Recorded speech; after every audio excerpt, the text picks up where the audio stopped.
Diamond probably once again has to play around the lane.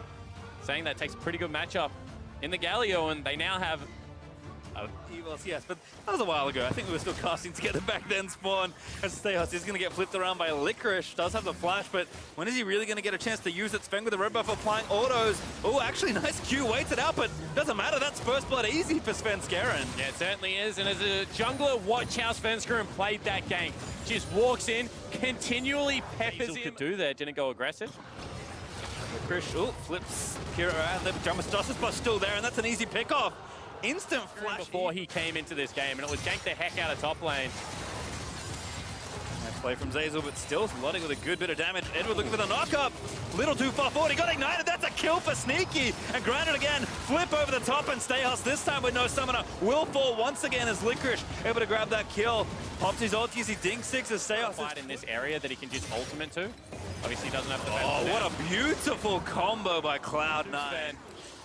Oh, hello. Another one there. Oh, flick quite land. Should have played the other way perhaps this time. And at least burns a summoner. The ignite plus the wall to the Draven. Sneaky one last auto. Lantern's there. Oh no, can't click it when you're charmed. Sneaky shut down, Greed's out for a turret. They were taking the dragon simultaneously. Generally two objectives at the same time can be a risky idea. That could give over for free. And both members of C9 just walk away.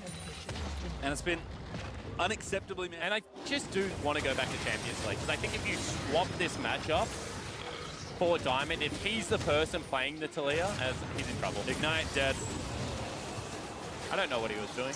He died, unfortunately for him, so we may never find out as Egwood does get himself away. Zeyzal's mid-turret getting sieged, so I'll have to take it. Sven, going in, going too far in. What on earth was that wall? He didn't want to get on the wall, Pastry. He wanted to use custom creep, but more than enough there. Sneaky delivers the last two axes. And you know that eventually they are going to have to force a play. The ideal situation now for C9 is that they play PvE the rest of the game. They go in. Yep, Lantern's there, but the CC chain not quite long enough still though. Turret. Yeah, they also TP in. So Gambit very committed to this play. Zeyzal too far forward. That's a rookie error as he does flash his way out to safety. And this time it isn't the ones, but it's the mid lane. Cloud9 can clean up some of this as Stayhouse has found himself in a spot of bother as Sven he's going to get the lane. wall. All right, getting flipped around. Can't even flash out to maybe the river where it could be safe. And Licorice does most of the work himself. But Stayhouse has just had a horrible game 3. He's been picked on from start to finish. Yep, again, almost a nice bait of the sign pick here by Cloud9 as Jensen still fighting Kira, but Sven this time is in the right spot. The 2v2 has started, but Kira's almost dead before it starts. Zeyzal looking for the hook, but he does miss as Diamond low enough as Kira will also charge in, but Sneaky able to clean him up as Cloud9 collapse. This time, Gambit, they tried to find the play, but it's Cloud9 that will make them pay. What a fight out of Cloud9. They'll wander in, they'll take the Baron at around the same time frame. And we talked about it, the Mountain Drake, the Baron, to lose as well. It sucks to get 1-3-1. Svenskeren just peppering rocks over the top. That the wave clear is lacking. As long as they protect these two cannon creeps, the turret will eventually fall down, and they've caught a fish. Hook on Kira. But again, charging in, Edward trying to find something as Sneaky needs to cut his way out of there. They do grab one. Licorice falls in the front line, but Gambit don't really have enough follow-up here as Jensen's still charging through Whirling Death, barely able to attack Stayhouse, but it's Rise that finds the final spells to seal his death. And a trade C9 will take. They've still got Baron. They'll bust down mid-turret. They'll take the inhib as well. And pretty well played out of Cloud9. The hard engage was there, but it was missing layers, not able to get everyone in at the same time. They're actually teleporting to this wave. What a savage hook from Zeyzal!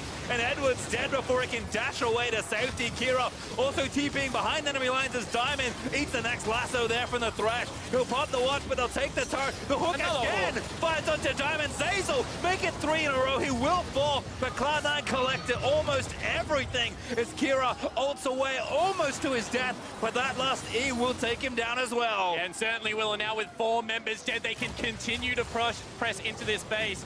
Stayhouse going to try and come back up and available and slow this down. The Cloud9 could potentially look to end here. You said it already, Spawn, when you start to get beaten in 1-3-1, your mistakes just amplify. Gambit fall exponentially further behind in this game, and C9 are looking to open up this Nexus and give themselves the win. They take one turret through for that death. Zeyzal certainly will be happy with that situation as Ocean Drake the second goes over to Cloud9 and has got one more spot to siege. Diamond, what are you doing there? To be fair, this time Make it happen, but I'm going to call the chances extremely unlikely as Cloud9 will take down inhibitor number 3. They're just walking it in here to finish off this third game and push themselves to 1 game away from match point. Edward, he tries to do what he can, but he explodes to Sneaky in the front side of the fight. Kira with a good set of taunts, but they just don't have enough to do much of anything. Draven, a double cash in as Sneaky withdraws from the ATM of 2 members of Gambit. The Nexus explodes, Diamond Prox explodes one more time, and Sneaky finishes with a triple kill flourish as Cloud9 will camp the mountain and take themselves to match point versus Gambit.